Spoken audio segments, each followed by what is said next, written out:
जय हिंद मेरे प्यारे दोस्तों, गैलेक्सी क्लासेस में आप सभी का स्वागत है। और आज हम लोग एनसीईआरटी के चैप्टर हम लोग 3.1 को क्या करेंगे, सॉल्व करेंगे। तो हम लोगों ने पिछले वीडियो में कुछ दूसरे चैप्टर को हल किया था। आज हम लोग इस पॉइंट में यानी इस प्रश्नावली में यानी वीडियो में हम लोग 3.1 को क्या करेंगे, हल करेंगे। जो तीसरा चैप्टर है 3.1 का वो रैखिक समीकरण है, दो चरों वाला रैखिक युग्म समीकरण है। तो पहले हम लोग क्या करेंगे, रैखिक समीकरण को क्या करेंगे, सॉल्व करेंगे, जानेंगे कि रैखिक समीकरण किसे कहते हैं। और फिर इसके पहले एक चर वाला भी करेंगे, एक चरों वाला रैखिक समीकरण, दो चरों वाला रैखिक समीकरण और तीन चरों वाला रैखिक समीकरण। रैखिक की बात आ जाएगा तो हम लोग जानते हैं कि चर राशि पे घात कितना होना चाहिए, एक होना चाहिए।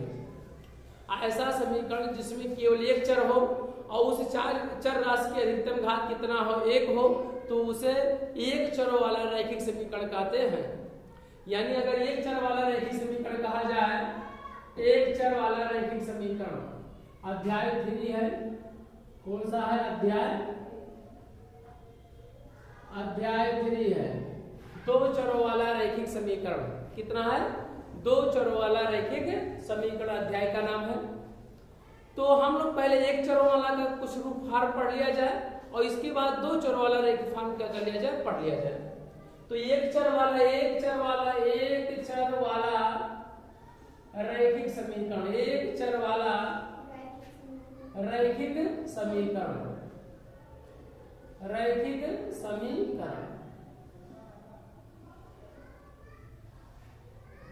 हम लोगों के सिलेबस में एक चर वाला रैखिक समीकरण नहीं है, दो चर वाले रैखिक समीकरण को क्या करना होगा, हल करना है हम लोगों को। तो पहले एक चर वाला रैखिक समीकरण ax + b = 0 के रूप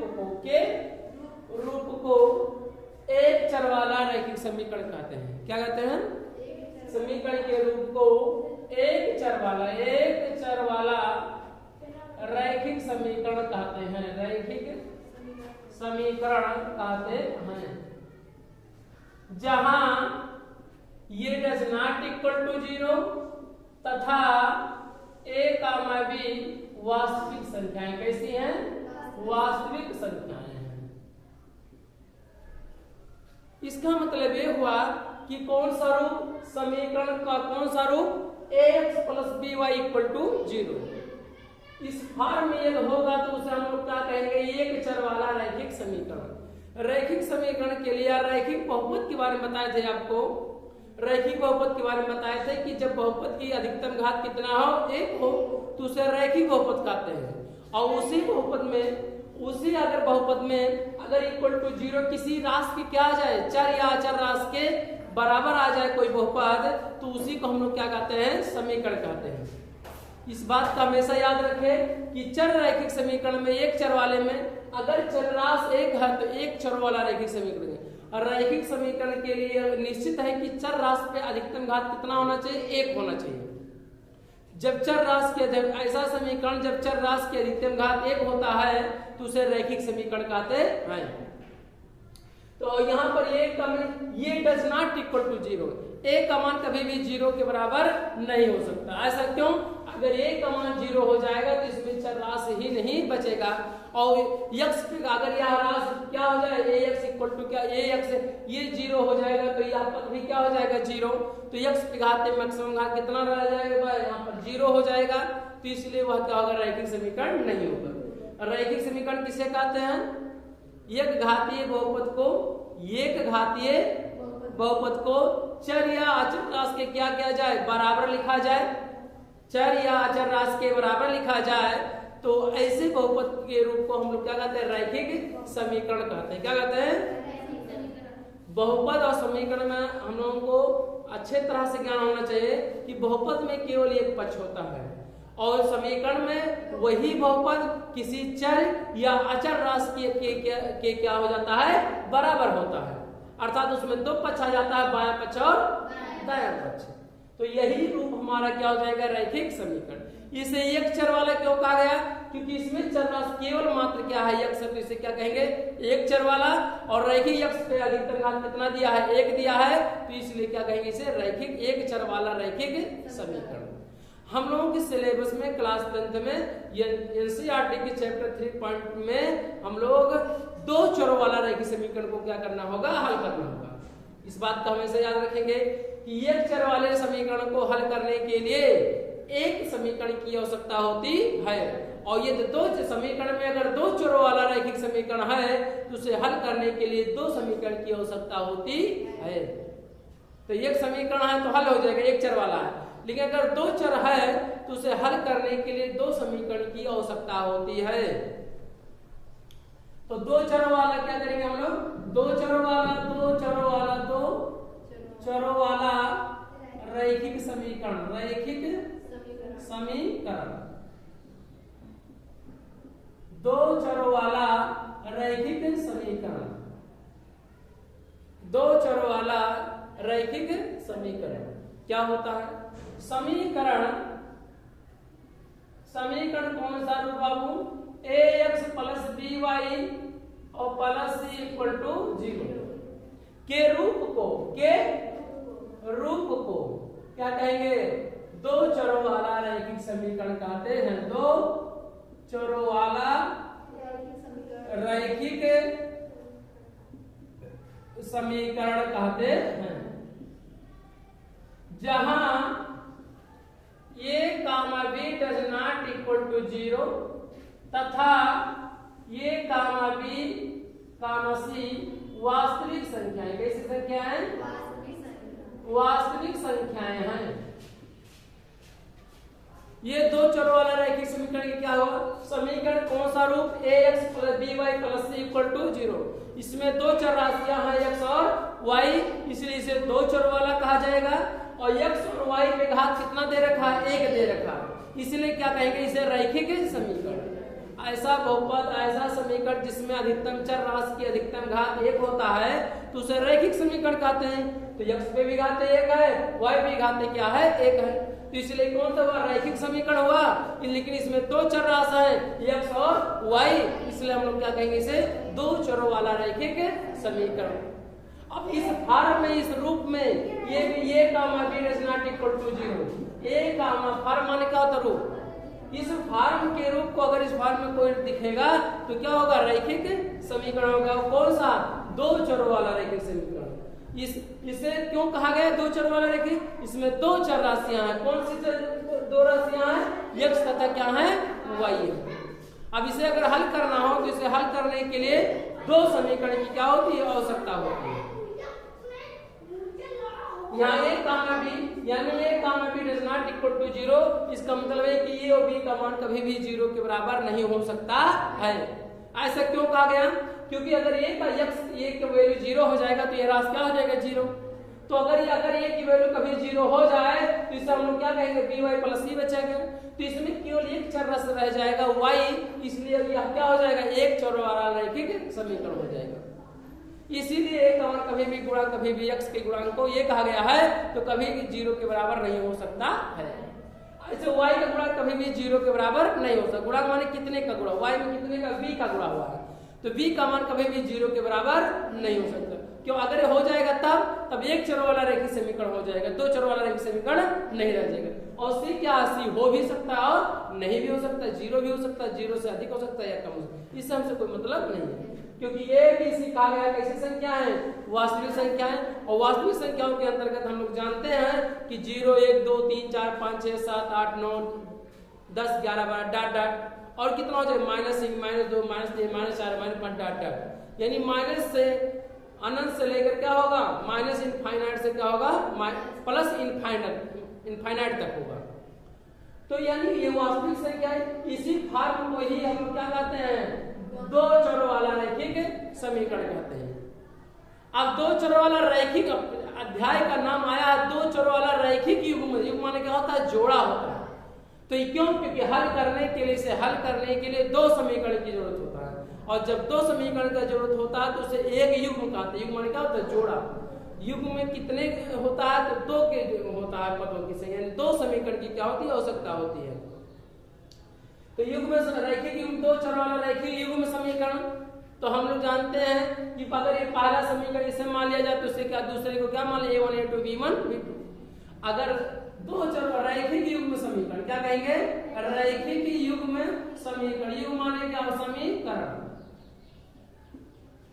रैखिक युग्म समीकरण ये क्या होता है, रैखिक युग्म ये समीकरण होता है कि इसी समीकरण का एक दूसरा रूप और भी लिख दिया जाए, वही रूप मतलब लिख दिया जाए, तो उसे हम लोग जब 2 समीकरण होगा तो उसे क्या कहेंगे, रैखिक युग्म समीकरण कहेंगे।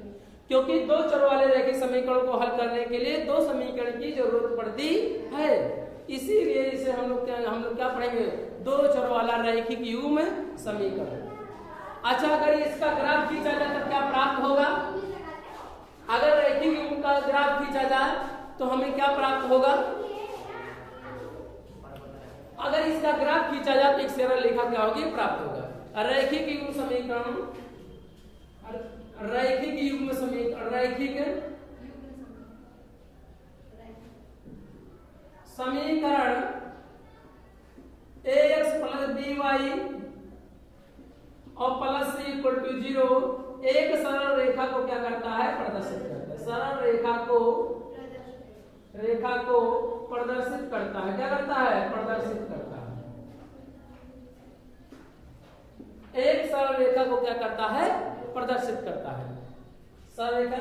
यानी जो ये 2 चरों वाला रैखिक समीकरण है ax + by + c = 0, यदि इसका ग्राफ खींचे हम लोग तो ये क्या प्राप्त होगा, एक सरल रेखा क्या होगा, प्राप्त होगा।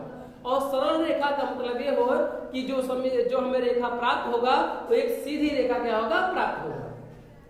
जैसे हम अगर इसे हम लोग क्या करते हैं, y अक्ष करते हैं और इसे हम लोग क्या करते हैं, x अक्ष करते हैं। तो अगर एक ऐसा ये समीकरण है तो इसका ग्राफ ऐसी एक रेखा क्या होती है, प्राप्त हो सकती है, इधर का कोई रेखा क्या हो सकती है, प्राप्त हो सकती है, ऐसे इस तरह से समीकरण क्या होता है, प्राप्त हो सकता है। ये जो रेखा अगर इसका ग्राफ खींचा जाए, इसका आलेख खींचा जाए ग्राफ के अंतर्गत, तो हमें क्या प्राप्त होगा, एक सरल रेखा क्या होगा, प्राप्त होगा। अब सरल रेखा पे अगर एक चर है, ये 2 चरों वाला रैखिक समीकरण है, तो एक सरल रेखा क्या होगा, प्राप्त होगा। अगर युग्म कहा दिया जाएगा तो इसका मतलब यह होगा कि 2 सरल रेखा क्या होगा, प्राप्त होगा। तो हम लोग क्या करेंगे, 2 चरों वाले रैखिक युग्म का हम लोग क्या करेंगे, हल करने की कई विधियां हैं। अब इसको हल कैसे किया जाए, इस समीकरण को हल करने के लिए 2 समीकरण की जरूरत पड़ता है, और उसे हम मान लिया जाए कि और इसका ग्राफ खींचा जाए तब क्या प्राप्त होगा, एक सरल रेखा क्या होगा, प्राप्त होगा। तो हम लोग अब क्या करेंगे, 2 चर वाले रैखिक युग्म के बारे में क्या करेंगे, जानेंगे। युग्म माने क्या होता है, जोड़ा होता है, क्या होता है, जोड़ा होता है।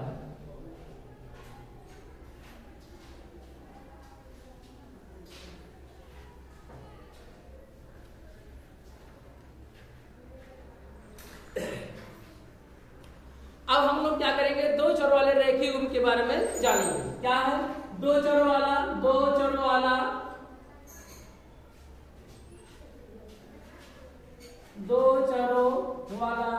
रैखिक युग्म समीकरण, रैखिक युग्म समीकरण, रैखिक युग्म समीकरण।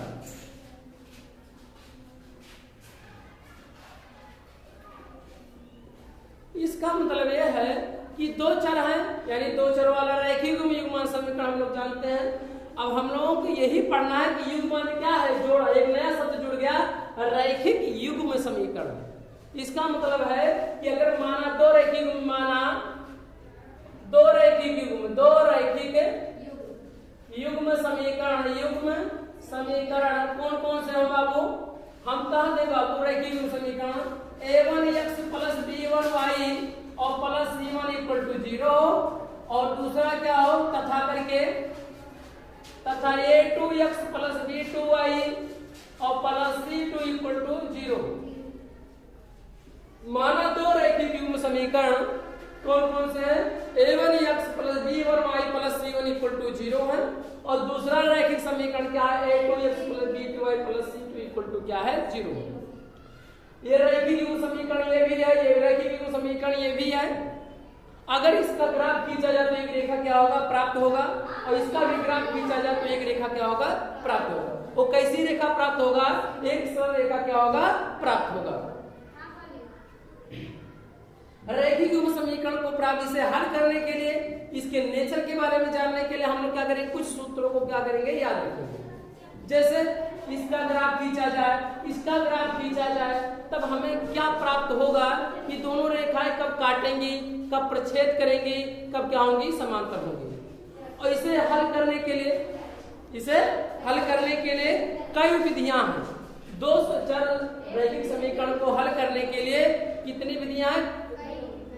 प्रमुख विधि अगर देखा जाए तो एक बज गुणनखंड विधि है, विलोपन विधि है, और प्रतिस्थापन विधि है, और ग्राफ विधि है। 4 विधि है। कितना है? 4 विधि है। कौन कौन?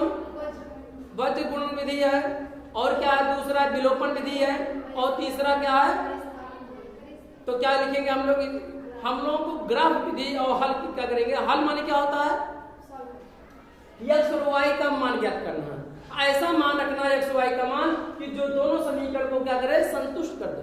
संतुष्ट का मतलब कि वही x y का मान इसमें रखेंगे कितना के बराबर हो जाए, 0 के बराबर हो जाए, और वही x y का मान रखा जाए तो इसमें क्या हो जाए, 0 के क्या आ जाए, बराबर आ जाए। तो मानो दो रैखिक समीकरण इतना और इतना है, तब इनके हल करने की विधियां, तब इनके हल करने की विधियां, तब इनके हल करने की विधियां, हल करने की विधियां, कितनी विधियां? 4 विधियां, मुख्य 4 विधियां। कितने हैं? मुख्य 4 विधियां। क्या विधि है? 4 विधियां। कौन कौन सा है बाबू? नंबर 1 विलोपन विधि है। कौन सा विधि है? विलोपन विधि है, विलोपन विधि है। दूसरा कौन सा है? प्रतिस्थापन विधि है, प्रतिस्थापन विधि है। और तीसरा कौन सा विधि है? ग्राफ विधि है, जिसे ग्राफ विधि को ही आलेखन विधि कहते हैं। और चौथा विधि जो है वो हमारा क्या है? वज्र। क्या है? वज्र गुणन विधि। ये कितनी विधियां हैं? 4।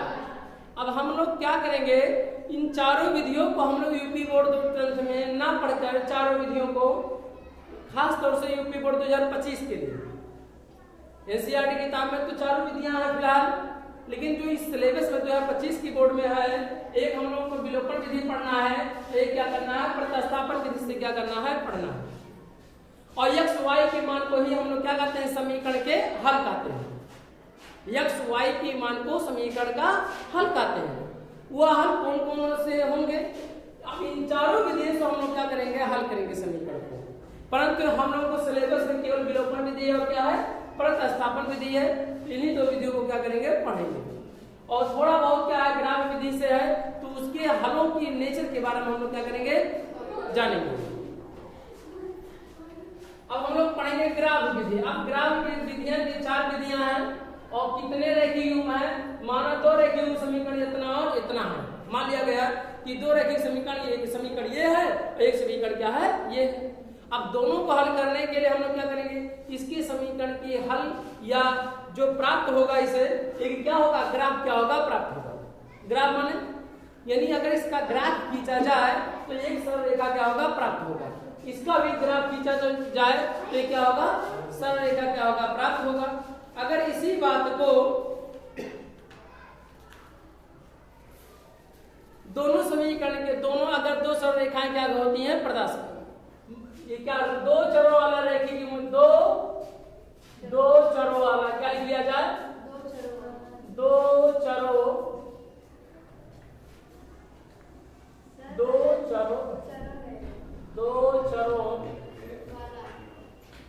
वाला रैखिक युग्म समीकरण इतना इतना। सरल रेखाएं क्या होती हैं, निरूपित करती हैं। 2 चर वाला रैखिक समीकरण युग्म इतना इतना, 2 सरल रेखाएं क्या करती है? निरूपित करती है। क्या करती हैं? निरूपित करती है। निरूपित माने बनती है, बनाती है। अगर इसका ग्राफ खींचा जाए तो इस सरल रेखा क्या होगा? प्राप्त होगा। दो सरल रेखाएं निरूपित करती हैं। अब ये जो दो रेखाएं होंगी, कब दोनों रेखाओं का अगर ग्राफ खींचा जाए तो कभी दोनों रेखाएं आपस को काट सकती हैं, कभी दोनों रेखाएं आपस को क्या हो समांतर हो सकती हैं, और कभी दोनों रेखाएं कभी आपस में अगर देखा जाए तो एक रेखा दूसरी रेखा पे क्या होता है? संरेख हो सकता है। संरेख का मतलब है कि एक रेखा दूसरी रेखा उसी पे क्या हो जाए? आ जाए। तो उसे हम लोग क्या कहते हैं? समपाती कहते हैं। क्या कहते हैं? समपाती। तो अगर यह दोनों रेखाएं क्या होंगी देखा जाए तो अगर ग्राफ खींचा जाए, पहला कंडीशन है याद A1 upon A2 is equal to B1 upon B2 does not B1 upon B2 A1 upon A2 is equal to does not B1 upon B2। तो जो दोनों रेखा होंगी हो यदि इतना हो तब दोनों रेखाएं क्या होंगी? दोनों रेखाएं प्रतिच्छेद करेंगी। क्या करेंगी?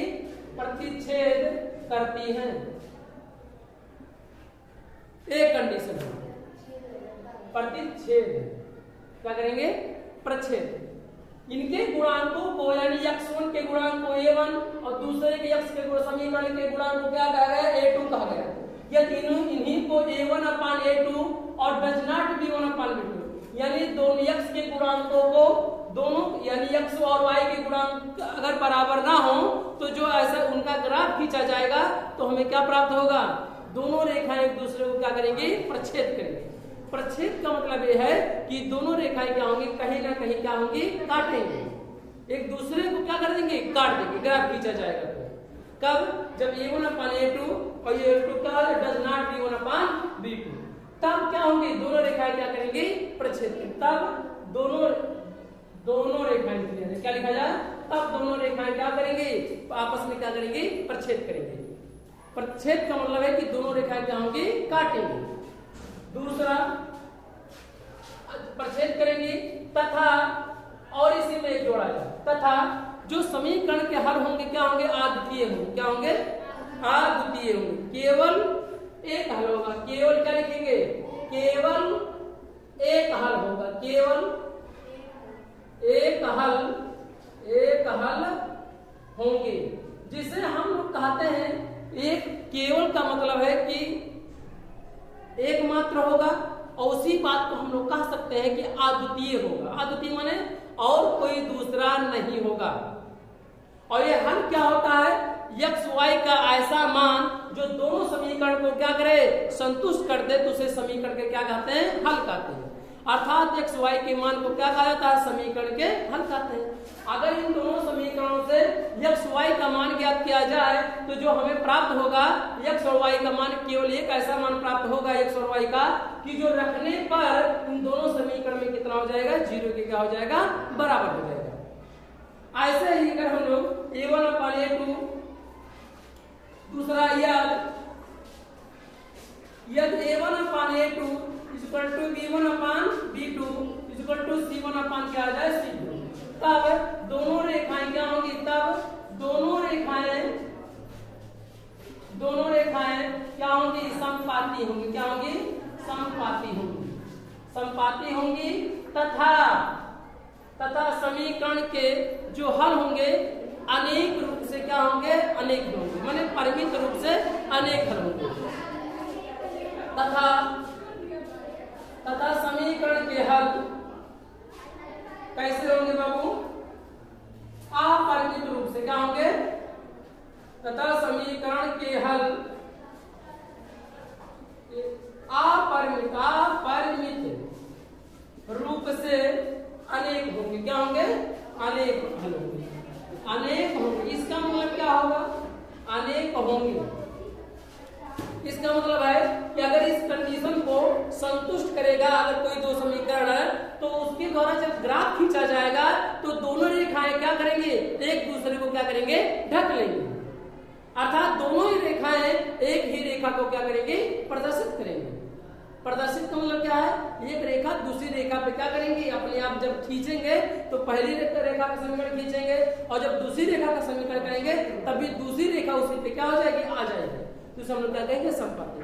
अगर उसका हल पूछा जाए कितना हो गए तो उसकी अपरिमित रूप से, अपरिमेय जिसकी कोई लिमिट ना हो, जिसकी कोई संख्या मतलब ज्ञान ना हो, और अपरिमित रूप से अनेक मान होंगे, अनेक मान क्या होंगे, बहुत हल होंगे। यानी एक्स वाई के मान क्या होंगे, बहुत मान ऐसे होंगे जो सभी समीकरण को क्या करेगा, कितने होंगे, अनंत होंगे। क्या होंगे, अनंत होंगे। तीसरा कंडीशन क्या हो जाए, तीसरा कंडीशन ये है कि यदि a1 अपान a2 और equal to b1 upon b2 और डज नॉट c1 अपान क्या हो जाए, c2, तब क्या होंगी, तब दोनों रेखाएं समांतर होंगी। तब दोनों रेखाएं क्या होंगी, तब दोनों रेखाएं क्या होंगी, समांतर होंगी। क्या होंगी, समांतर, समांतर होंगी तथा इसका कोई हल नहीं होगा, इसका तथा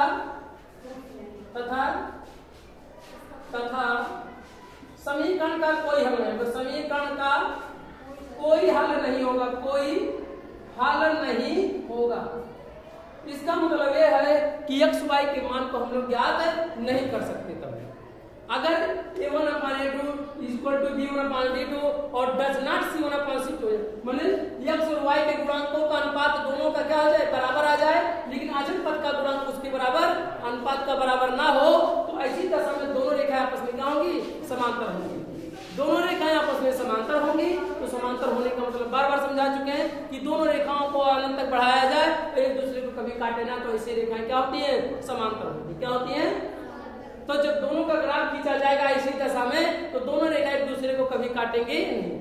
ऐसी दिशा में उस समीकरण का हल क्या होगा, या उस समीकरण में x y का मान कितना होगा, तो उसकी क्या होंगे, कोई हल नहीं होगा। अर्थात x y का ऐसा कोई मान नहीं होगा जो दोनों समीकरण को क्या करे, वो संतुष्ट करेगा। संतुष्ट मतलब है कि x y का मान रखा जाए तो 0 के बराबर या किसी चर राशि के बराबर ना हो, तो या 0 के कहा जाए बराबर, अगर इस भाग में है तो दाएं पक्ष वाली 0 आना चाहिए, तब इसका मतलब। तो ये हमें दो चीजें इसमें क्या हो, प्राप्त हो। इसमें दो चीजें लिखा गया, एक ग्राफीय नेचर लिखा पढ़ाया गया, गुण बताया गया, और एक समीकरण के हल के गुणों के बारे में बताया गया।